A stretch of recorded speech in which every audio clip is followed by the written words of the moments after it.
Agent 99. Max, you were supposed to be here already. Where are you? Oh, you're in the phone booth? And it's filling up with water right now? Oh no. Oh no, I believe. But wow, it's too bad. Too bad I can't give you my diamond engagement ring to cut the glass and let you out of the phone booth.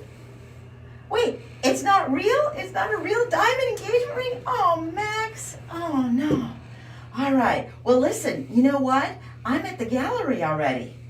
Yeah. And you can tell Chief all about it. Chaos really has a big plan there, huh? It's pretty complex. So you can tell Chief all about it in the cone of silence. Yeah, I'm heading to the gallery right now. We're almost there. Okay, Max. Well, you know what? Take care. You'll figure it out. I have every confidence that you'll figure it out. Gotta go now. Starting the show. All right. Bye-bye. I'm going to take off my cone of silence mask, though when you come to see this show, you will have to wear a mask the whole time. But I'm taking this off so that everybody can hear us. Right now, only you have been able to hear us. So, welcome to Living Figuratively. This is the show, this is the 37th episode. This is the show that asks the question, why not fill your home with the fascinating faces and figures of people that you don't even know? Why not fill your home with figurative art? Each week, I take you someplace and show you figurative art. It's, for a while, we've been doing now this Shop in the Art shows, where we go out in Northeast Ohio to different art shows that are out here. Last week we went to Dave on Brantley's at Mayhall's in Lakewood. This week we're coming to the new Masters show at the Ursuline College at the brand new, newly remodeled and new space of the Florence O'Donnell Wasmer Gallery. And it's gorgeous and it's accessible, which is really, really nice. You can, head down the ramp, and they've built that right into the show. So it's awesome. I took off my mask, but if you call to make an appointment to come here, you do have to mask up the whole time and socially distance. In normal times, you would just look up on the gallery website and find out, what their hours are, and then show up and look at the show. Nowadays, due to COVID, you do have to call to make an appointment. And all the information for that is on my website. Anna Arnold is the gallery director. We'll meet her later. And you can send her an email and book a time to come and see the show. Bring a friend. And most likely you will be alone in the gallery. Nobody's going to follow you around or anything like that. And you really get to just look at this beautiful art all, have the place to yourself. So it's really nice. This show was juried by Mary Urbas, who is the gallery director at Lakeland College, and she's the mastermind behind the Lakeland May Show, the From Woman shows, and then the Skull and Skeletons show, which she does every other year. So she made some beautiful picks for this show, and I'm eager to get going and show you. So let's see. We're looking at the figurative art, remember, which is why we're skipping over some things. Because this is living figuratively after all.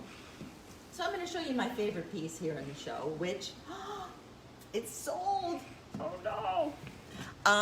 This piece is called The Watchman, and is by Catherine Rosemarinowitz, and I hope I'm pronouncing that correctly. I love this piece because it's teeny and it's gem-like, and it's just got this delicious sort of weirdness to it. It's got a little bit of an alien quality to it, but it's got elegance. And it's an aqua etching and aqua tint, which is a printmaking process. And there's only 10 of them. You can tell from it says right here, this is number 2 out of 10. And it really just has this beautifully drawn quality, and it asks questions. You know, like you wonder, what are these people watching? Are they even people? Are they human? Are they birds? You know, it just has like a coolness to it. So this one of my, you know, favorite piece in the show, or it is my favorite piece in the show. Beautiful one by Tony Fiderio, a lovely portrait. Let's keep on going down. This one right here won Best in Show. It is called Patron Saint of Stone, and it was created by Mandem, which is a 3-person artist team where the 3 of them together work together on these pieces, and they do all kinds of things. This one in particular is the process that they've used pays tribute to the Victorian ladies' process of hand coloring photographs. Back in the days of the infancy of photography, back in the late 1800s, when, you know, it was all black and white photography, and they were used to just paintings, essentially. If you wanted a portrait, you had to get a painting. This was a ladies' craft that they used to do. They used to hand color photographs. And that brings up actually an interesting issue that needs addressing. The traditionally female forms of art have been like things like, you know, they're basically the crafts, like sewing and fiber and pot making, and I'm not talking about pot, I'm talking about making, you know, pots, like, and things like jewelry making have been traditionally considered lower than the higher art forms that have been more created by men, and those would be things like painting, sculpture, and drawing, which is, you know, those are considered the fine arts, and then the ones that women have been traditionally done have been considered the crafts.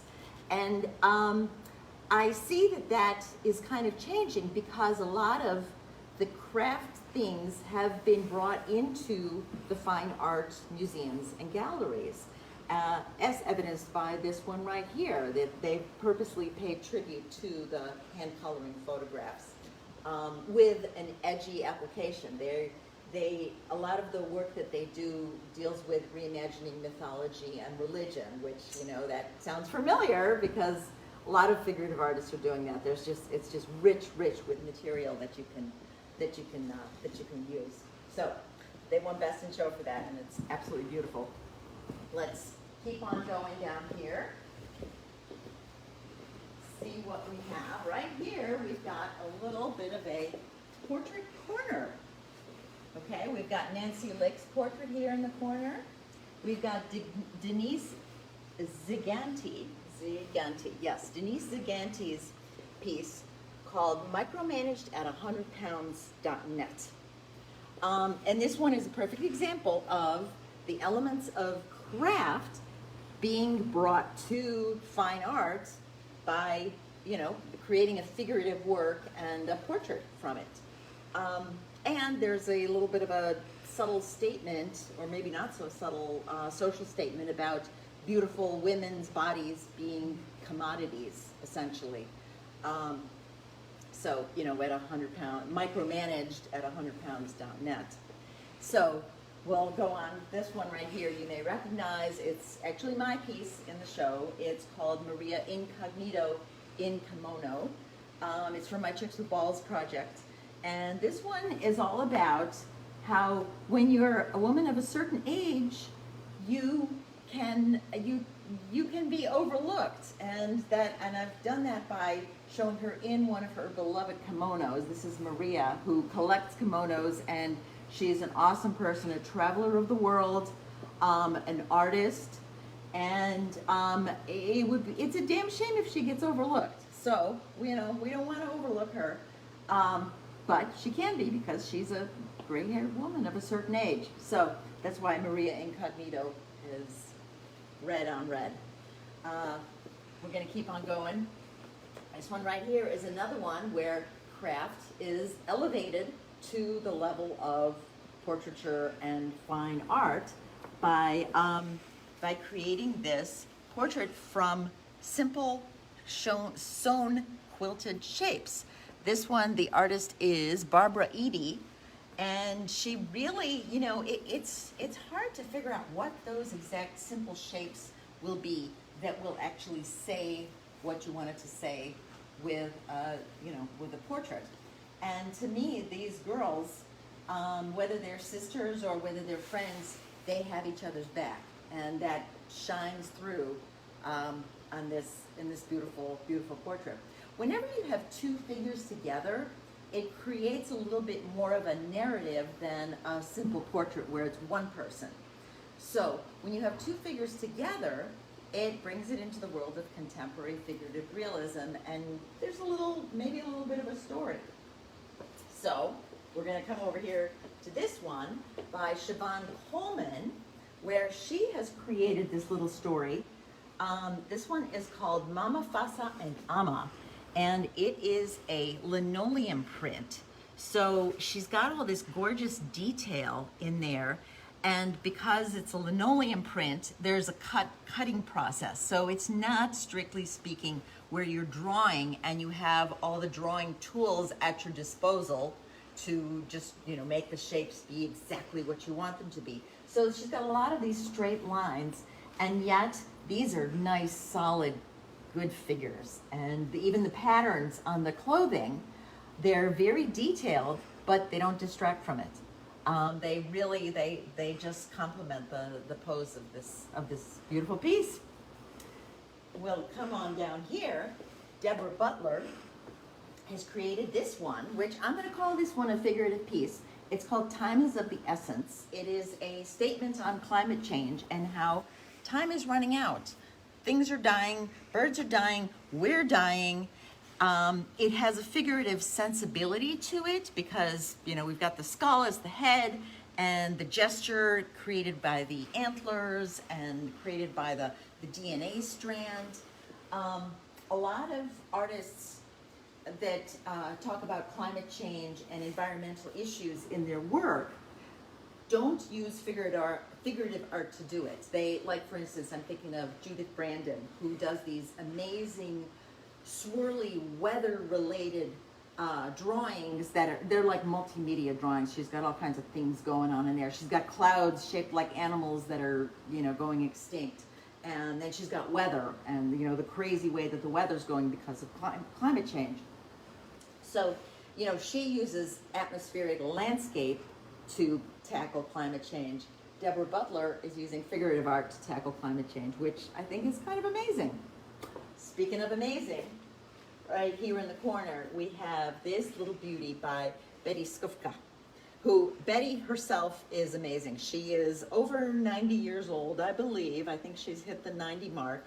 And she does this amazing zoom in little pointillism. She even decorates the frames. Like, she's decorated this frame with these little star beads and everything. And this painting straddles that lovely line where it's somewhat craft, somewhat art, somewhat pointillism, and it's really, I love seeing her work whenever there's one in a show and they're, you know, still out there. I love seeing her work.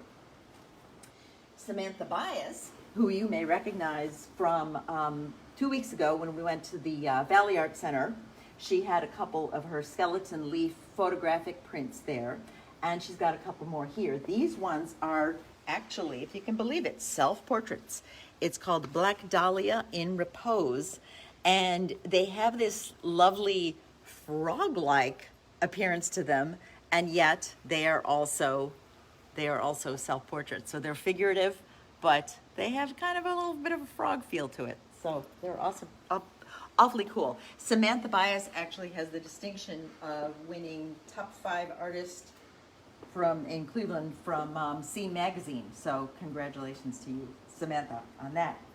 All right, now I'm going to take you to my favorite piece in the show. I have several favorite pieces in the show. This one right here is by Jill Eisert. And you may remember her from the Valley Art Center show. She had the Bathing Beauties piece with the little gray ladies with the skirted swimsuits and the bubbles. So she does these little drawings, these fanciful, delicious little Monty Python-like little drawings, and then puts them together in these beautiful, conceptual, fun ways. So this one is called Mindlessness. And at first glance, it's like, oh, there's a bunch of little interesting things going on. It's the same little guy in each one of them in the same little elevator, and he's holding the same little iPhone, paying attention only to the iPhone, and ignoring all the crazy stuff that's happening to him. Or, potentially, it's saying that because he's got this iPhone, this magical thing that can transport him to all places in the world, and it's the internet, so the world is your oyster, that he's experiencing all these crazy things while he's going through the mundane motions of his general life, which is wearing his business suit and riding up in the elevator every single day. So this is just a beauty, and it actually got first prize award of excellence. So I love seeing Jill Eisert's work. It's just really fun. This is something you have to come see in person and just go through and see each one of these little teeny tiny little guys. It's a cool one. And I could see this one right now. It's out in the open, but if this was something that you were going to bring in your home, I could see building a plexiglass box for it. And I'm fairly certain that some of the frame shops could easily do that for you. Or even maybe a glass place might build a plexiglass box for it, just to keep it safe and dust-free. All right, let's look at some of the 3D work. Over here, we have this little gorgeous one here. It is by Cheryl Brickman, and it's called I Am Because of You. And she has hand-drawn all these gorgeous detail onto this mannequin. And it's reminiscent of her mother. It's got gobs and gobs of symbolism, and it's a beautiful remembrance piece about her mother. Right around the front, there's this, one of the particular details that I noticed, and I'm sure that there's a story behind it. She's got this gorgeous scar going down her chest. So I wonder if her mother had some kind of surgery, and there's a broken heart on it. Which obviously that's got a lot of symbolism to it. So this is really a stunning piece. It's not for sale. I'm sure it's, a very personal piece where she wants to keep it. So, here we go. We've got Kim Chapman's beautiful 2 pieces. I don't know if you remember her from the Valley Art Center show also. She had 2 of her bridled women in the Valley Art Center show, and here are 2 more of her bridled women. This is the one where I told you to look up what a scold's bridle is. And if you haven't looked it up, it's basically a medieval torture instrument that was designed to keep your nagging wife quiet.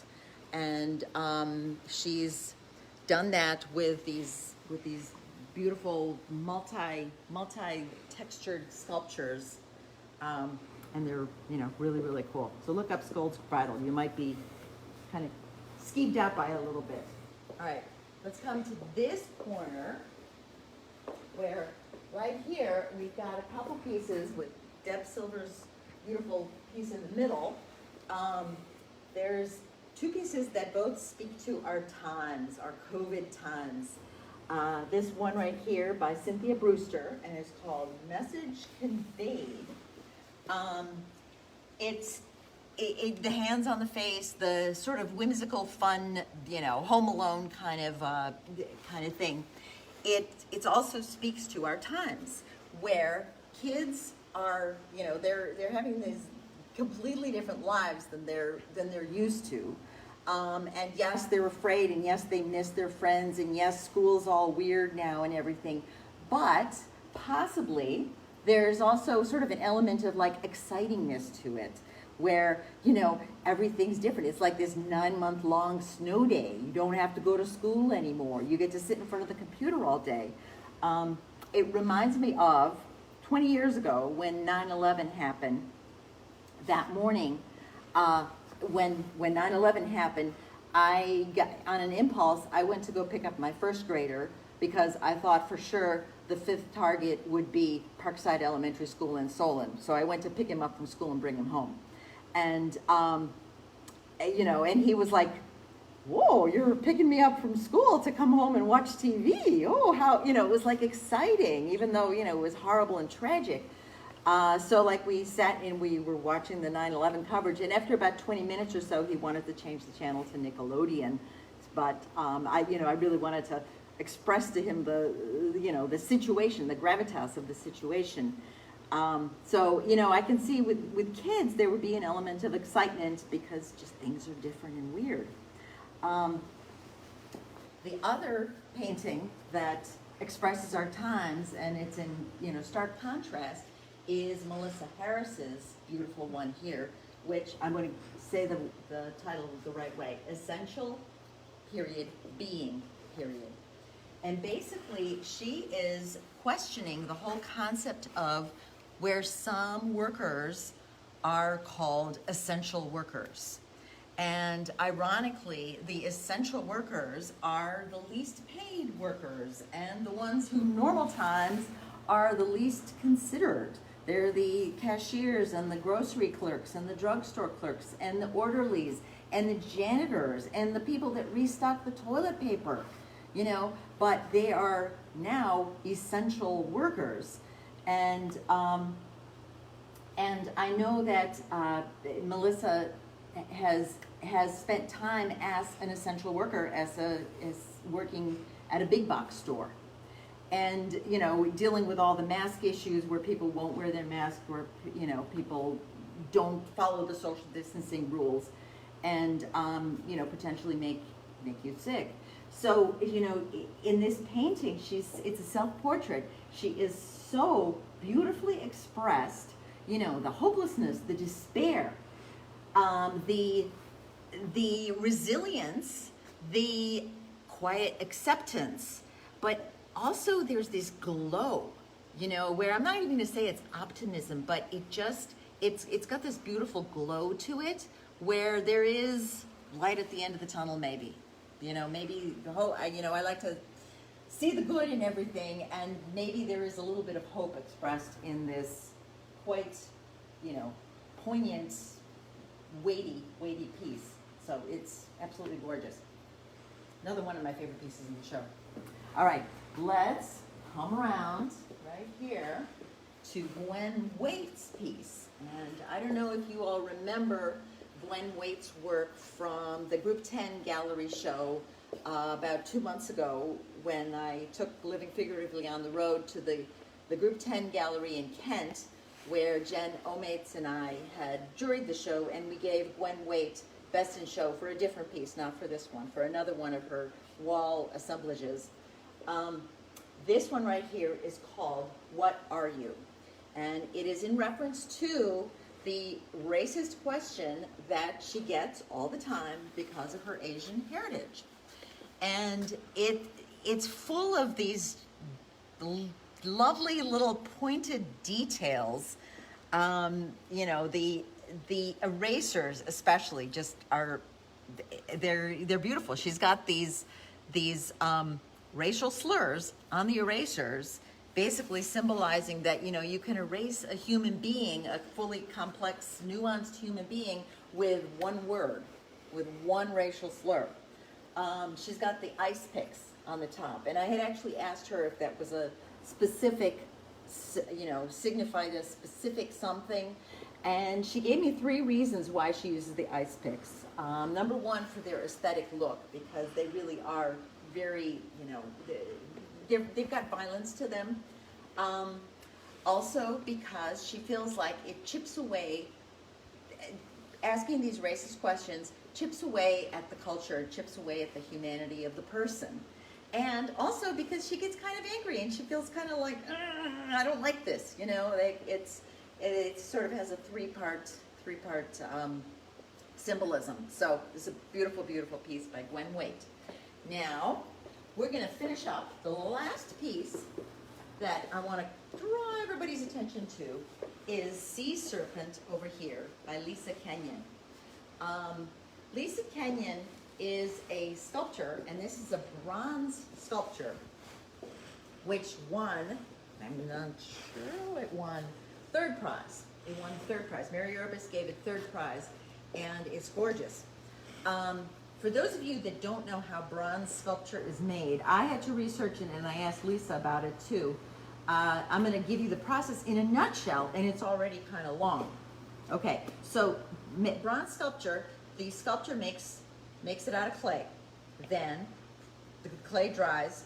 Then from the clay, they make a rubber mold. So then from the rubber mold, they make a wax reproduction of the clay piece. So then the wax reproduction of the clay piece, they have to add these tubes to it, or basically these like, you know, long, I guess tubes is what it, so that the wax and the bronze can drain during the casting process. Then from that, they make another mold out of ceramic. So then that ceramic mold has to dry sometimes for months, and sometimes it's in sections depending on how complex the piece is. That has to dry for months because it has to withstand the hot, you know, the hot wax once, or I'm sorry, not the hot wax, the hot bronze once the casting process takes place. So then you have your ceramic mold, and then they fire the ceramic mold in a kiln, and the wax sculpture is still inside it, but the heat of the kiln melts out the wax sculpture, which is called the lost wax process, and that's what these tubes that they've added to it, the wax can drain out that way. So then you've got a good mold that can withstand the heat, and then that mold gets filled up with the 2,000 degree molten bronze that gets poured into it. And so then that dries, and then what they do is then they break the ceramic mold away from it. They don't just, you know, open it up like a Jello mold, you break it away, and that's where the expression, she broke the mold, or they broke the mold when they made her, comes from. And then you've got your bronze sculpture, and then the artist goes back to the bronze sculpture and has to sand different parts of it and has to sort of fix it up to make it look the way that they originally intended it. Now, when you have a sculpture with all kinds of little parts and pieces and tendrils like this one on it, you have to employ an even more complex process, which Lisa Kenyon does. She actually is part owner at a foundry. It's called the Studio Foundry in Cleveland, where they actually do the bronze casting there. And her process, she cast the body as one original piece, but then she made the different little tendrils and pieces directly out of wax. She went straight to the wax phase, and then from the wax phase, she individually cast all these tendrils and pieces from the molten bronze. And then she had reattached them, welded them back onto the sculpture, and then, you know, finished it, the patina and everything like that. So, and, you know, I've definitely sloughed over many of the details with how complex this process is, but it really is just, you know, it's an amazing, amazing piece. And this one, I'm assuming, is absolutely one of a kind because there is no original clay sculpture that they can make that process happen again, you know, through. So that's why she won a prize from Mary Urbas, and that's why, you know, this beautiful piece is in this show. Now, since we are finishing up, I'm going to show you how you can, since we're shopping the shows, I'm going to show you how you can buy something if you come to this show. You've made an appointment, you finished seeing the show, you want to buy that bronze sculpture. You see that in your house. So we're going to do a little more Get Smart, walking down the hall, Get Smart style, to Anna Arnold's office. And, uh-oh, I should be wearing a mask. I will socially distance when I go there. So we're going to walk down the hall to Anna Arnold's office, which is down here, where the vending machines are. Come through the door. And here we are. and